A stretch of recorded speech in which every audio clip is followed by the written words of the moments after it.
Então vamos continuar, pessoal. Nós estamos no exercício 5.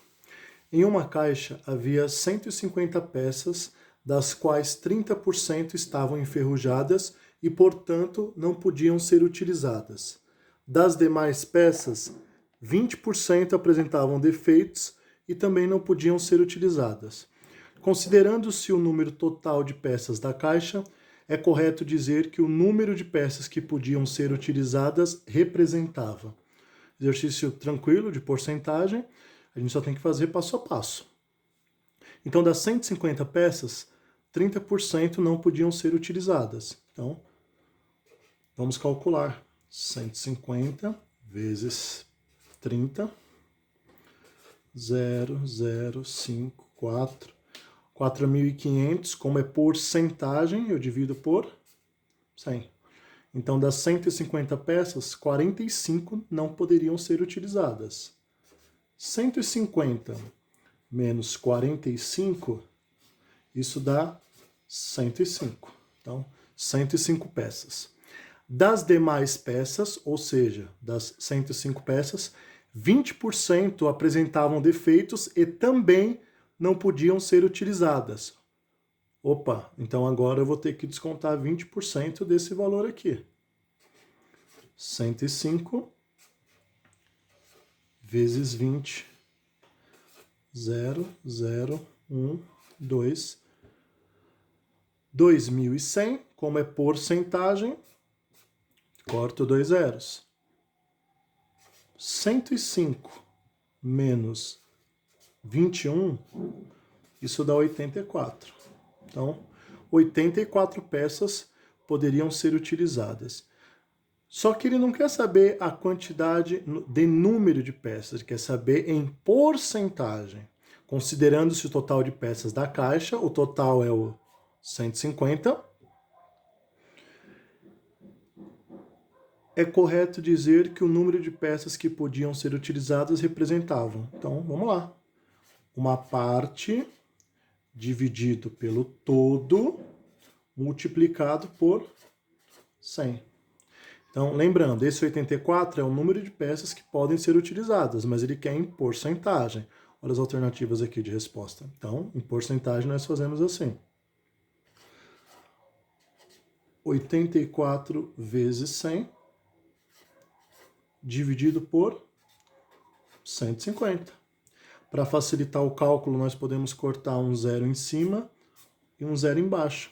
Isso dá 840 dividido por 15. 840 dividido por 15 é igual a 56. Resposta, 56%. Alternativa C. Vou tentar não desenquadrar muito aqui. Para percorrer um determinado trecho de uma estrada, um carro com velocidade constante de 80 km por hora gasta 45 minutos. Se esse carro percorresse esse mesmo trecho com velocidade constante de 100 km por hora, gastaria... Nós falamos sobre isso no primeiro exercício. Então, a 80 km por hora, ele gasta 45 minutos.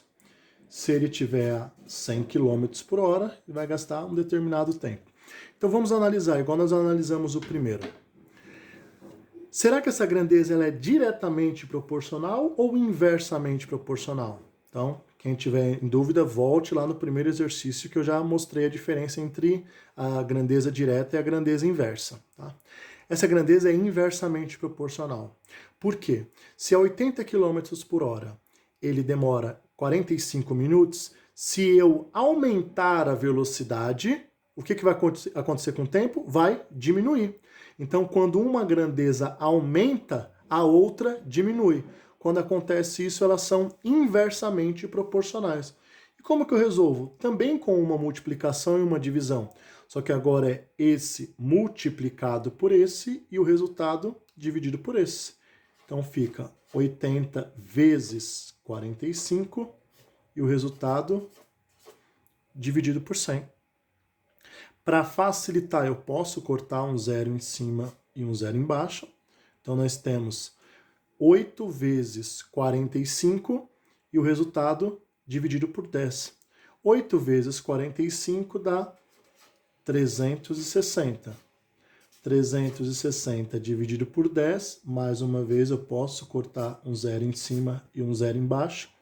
36 dividido por 1, 36.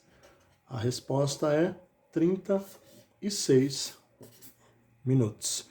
Então, qualquer dúvida, volte no primeiro exercício que eu falei sobre grandezas diretamente e inversamente proporcionais. Naquele caso, as grandezas eram diretamente proporcionais, e aqui nesse caso, as grandezas são inversamente proporcionais.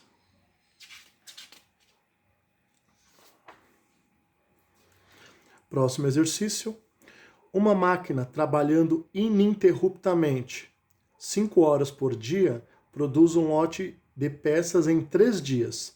Para que esse mesmo lote fique pronto em 2 dias, o tempo que essa máquina terá que trabalhar diariamente de forma ininterrupta é D. Então, a mesma coisa, olha que interessante. 5 horas por dia, ela produz o lote em 3 dias.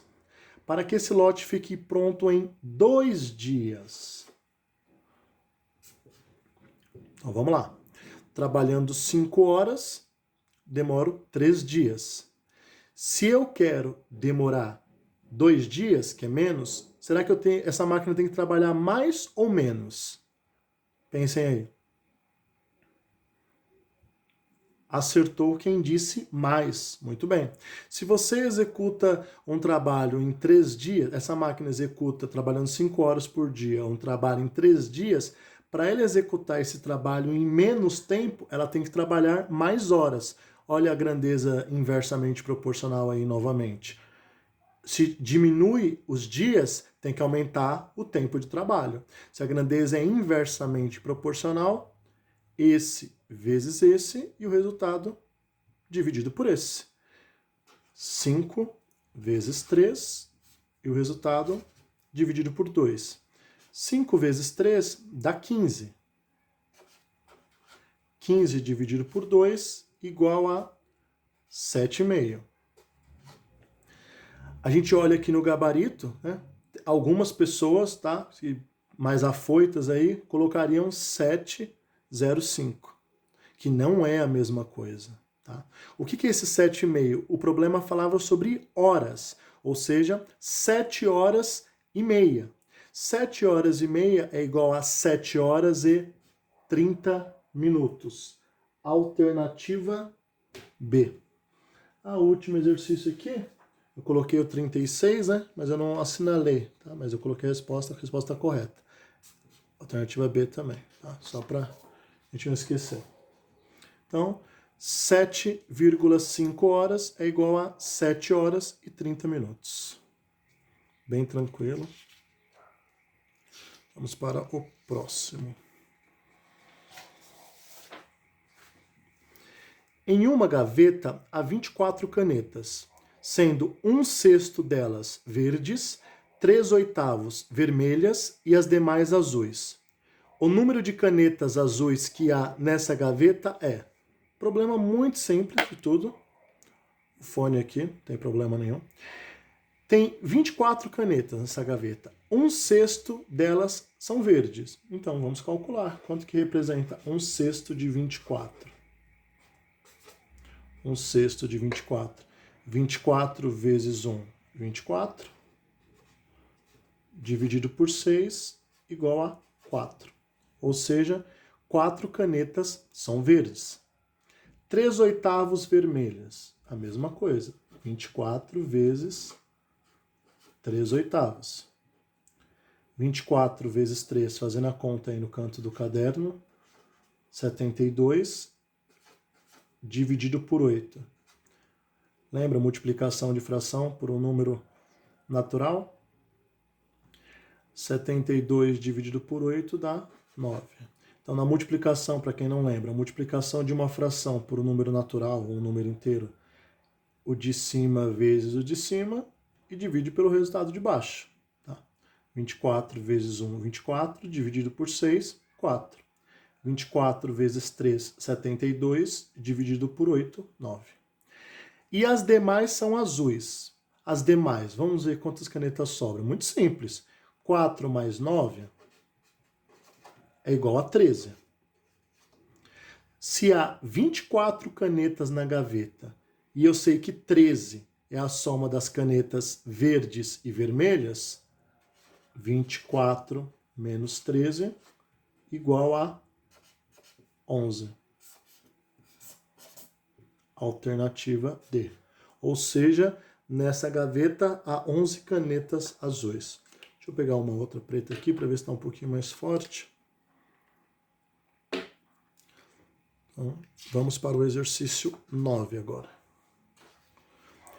Em uma caixa há parafusos e pregos, num total de 20 unidades. Sabendo que há 4 parafusos a mais do que o número de pregos, então o número de parafusos dessa caixa é também um exercício muito tranquilo. Dá para a gente fazer até por tentativa e erro. Então são 20 unidades. 19, 1, 18, 2, 17, 3. E ver onde que dá a diferença de 4 unidades. Ou nós podemos escrever como uma equação do primeiro grau. X mais x mais 4 igual a 20. Por que x mais 4? Porque ele disse, sabendo que há 4 parafusos a mais do que o número de pregos. Então, prego seria o x e o parafuso x mais 4. 4 a mais. X mais x, 2x igual 20. O 4 está somando, ele vai para o outro lado com a operação inversa. Inverso da soma, subtração. 2x igual a 16. X igual a 16 sobre 2. Então, x igual a 8. Aí os mais apressados já vão, tem 8 no gabarito, é a resposta. Lembre-se dos 4 passos. Leitura, interpretação, resolução e análise do que ele está perguntando. Eu fiz tudo isso, mas tem que fazer análise. O que ele está perguntando? Ele está perguntando o número de parafusos. E o que ele disse do número de parafusos? São 4 parafusos a mais do que o número de pregos. Opa! Então esse número que eu achei é o número de pregos. Para eu saber o número de parafusos, 8 mais 4. Ou seja, 12. O número de parafusos dessa caixa é 12. E agora vamos para o nosso último exercício. Para participar de uma festa, são cobrados um ingresso de R$80 e um preço fixo de R$6, tá? Que não saiu R, é preço. E um preço fixo de R$6 por qualquer latinha de bebida. Se uma pessoa gastou nessa festa, com ingresso e bebidas, um total de R$134, então o número de latinhas consumidas por ela foi de... Vou passar o fone para cá, não sei se está aparecendo na gravação. Então vamos lá, muito simples. Se a pessoa gastou 134, a gente coloca aqui o 134, nós sabemos que só para entrar, só o ingresso foi R$80. Então, descontando o preço que ela pagou no ingresso, tá?